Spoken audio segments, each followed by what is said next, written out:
Jubilee hills ఫలితం ప్రభుత్వంపై ఒక రెఫరెండం ఓడిపోతామనే భయంతోనే సీఎం గల్లీలు సైతం తిరిగి ప్రచారం చేస్తున్నారు అంటూ ఆయన మాట్లాడడం జరిగింది. సార్, ఈ వ్యాఖ్యలు ఎలా చూడొచ్చు? ఏ ఎన్నిక మన దేశంలో రెఫరెండం కాదు. ఇప్పుడు దేనికి రెఫరెండం? ఒకటి, రాష్ట్రంలో కాంగ్రెస్ అధికారంలో ఉంది, అందువల్ల కాంగ్రెస్ అధికారంలో ఉంది కనుక ఇప్పుడు జూబ్లీ హిల్స్లో ఇది కాంగ్రెస్ ప్రభుత్వ పాలన పైన రెఫరెండమా, లేదు ఇది బీఆర్ఎస్ సిట్టింగ్ సీటు. ఇప్పుడే కాదు, 2014, 2019, 2023 అఫ్కోర్స్ తర్వాత పార్టీలోకి చేరిన ఏదైనా అట్ ప్రజెంట్ అయితే బీఆర్ఎస్ సిట్టింగ్ సీట్ ఇది. మరి తమ సిట్టింగ్ సీటు బీఆర్ఎస్ది కనుక ఆ స్థానిక ఎమ్మెల్యే లేకపోయినా ఆ కుటుంబ సభ్యురాలు పోటీ చేస్తున్నారు కనుక మరి ఇది ఆ బీఆర్ఎస్ సిట్టింగ్ సీటు కనుక బీఆర్ఎస్ పైన రెఫరెండం అయింది. మూడోది, ఇది లోక్సభ సెగ్మెంట్ బీజేపీ చేతిలో ఉంది. కిషన్ రెడ్డి గెలిచాడు ఇక్కడి నుంచి, అందువల్ల కిషన్ రెడ్డి లోక్సభ సెగ్మెంట్లో జరుగుతున్న ఎన్నిక కనుక బీజేపీ పైన ఇదేమైనా రెఫరెండమా? ఎందుకంటే బీజేపీ కూడా మీకు హైదరాబాద్లో అన్ని సీట్లు గెలుచుకుంది ఎక్సెప్ట్ హైదరాబాద్. సికింద్రాబాద్ గెలిచింది, మల్కాజ్గిరి గెలిచింది, చేవెళ్ళ గెలిచింది. మరి హైదరాబాద్లో బీజేపీ తన సత్తా చూపించింది లాస్ట్ ఎలక్షన్స్లో, లోక్సభ ఎలక్షన్స్లో. మరి బీజేపీకి బలం అందరం జిహెచ్ఎంసీ ఎన్నికల్లో కూడా బీజేపీ బెటర్ పర్ఫార్మ్ చేసింది.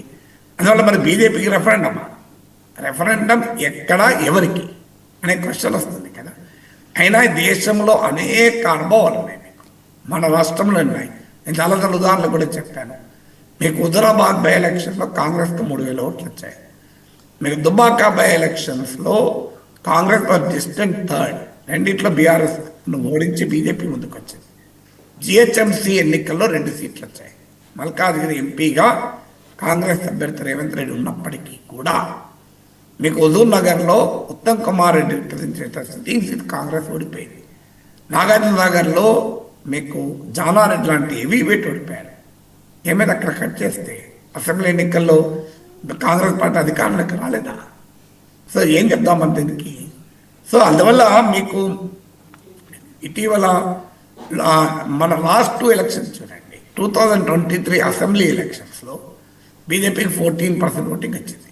లోక్సభ ఎలక్షన్లో 35% ఓటింగ్ వచ్చింది. 21% ఓటింగ్ పెరిగింది.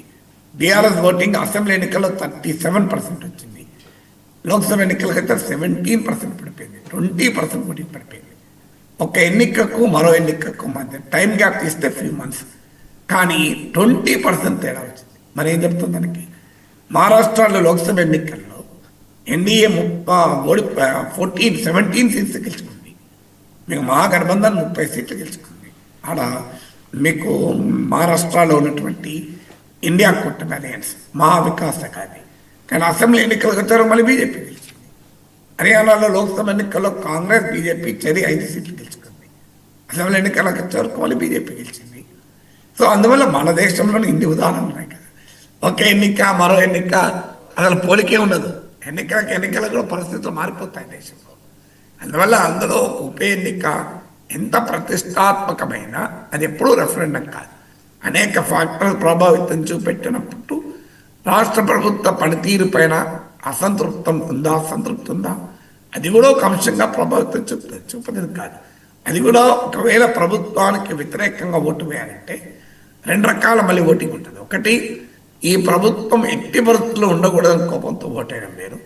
ప్రభుత్వం పట్ల అసంతృప్తి ఉంది కానీ ఈ ప్రభుత్వం పోకూడదు, కాస్త షాక్ ఇస్తే సరిగా వ్యవహరిస్తుంది అనే భావన ఉన్నప్పుడు కూడా అధికార పార్టీ వ్యతిరేకంగా ప్రజలు ఓట్లు వేస్తారు. దట్ డజంట్ మీన్ అధికార పార్టీని ఓడించాలన్నట్టు కాదు. దక్క తగలాలి, ఒకసారి తగిలితేనే సరిగ్గా సోయితో ఉంటారు అని కూడా అనుకోవచ్చు కదా ప్రజలు. అందువల్ల వెరీ డిఫికల్ట్. ఎప్పుడు ఎన్నికల్ని రెఫరెండంగా మనం చూడలేము. Right sir, thank you so much sir.